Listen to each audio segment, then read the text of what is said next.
Lady. First lady. Wait, lady. May tatanong ako sa inyo. Kumapita. Nung mga estudyante kayo, ano ang paborito nyo pag nag-exam? Multiple choice or fill in the blank? Fill in the blanks. Multiple choice ako. All of the above. fill in the blanks ba? Matalino ka. Ako Matyaga. pa. Nag-aaral talaga. Oh, syempre. Pag ang multiple choice ka, nako, ang multiple choice, yung parang, ano yun, yung bulakbo lang eh. Kasi, sasabihin mo yung patsamba-tsamba lang. Patsambahan. Gusto ko yon para may pagpipilian. At least, hindi ko nahanapin ang Hindi ko na answer. problema. Dito ang Oo. answer na. Ayan ang ginagawa Pipili mo. na lang ako.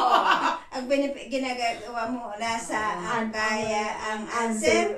Ganyan Ganyan ginawa ko eh. Talaga? Oh. Ay, teka muna. Di ba, sa Pilipino, magaling ba kayo sa Pilipino? Okay lang. Sige lang. Yes. Sige lang. Anong sa Pilipino, kung magaling ka sa Hindi ka Pilipino, makita, ano ang Tagalog sa figurative speech? Ano? Figurative speech. Figurative speech. Figurative speech.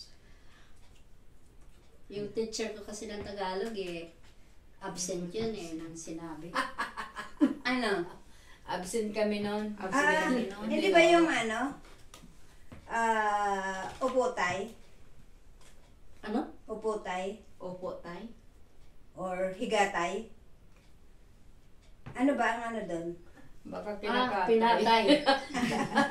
Kinatay. Baka kinatay. Mga absent siguro kayo. Absent kami Ang noon. Tagalog nun ay tayutay. Tayo Diba? tay. Tayo. Tay? Tayutay. Tayo tay. Di ba? Akala ko pinatay. Ano na yun? Hindi ka nakita. Okay lang yun. Ano ko lang. Putol, marunong siyang putol. Pwede kaya sabihin. Tayutay. Tayo, tay? Oo. Tayutay ang Kumbaga stand up, tay? Tayo tay. ang ang Tayo.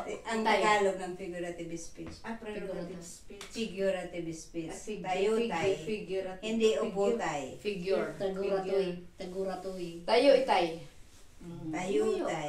Yun pala yun. Oo, tayutay. Hindi upotay. Opo, tay. Hindi ututay. Akala ko kinatay.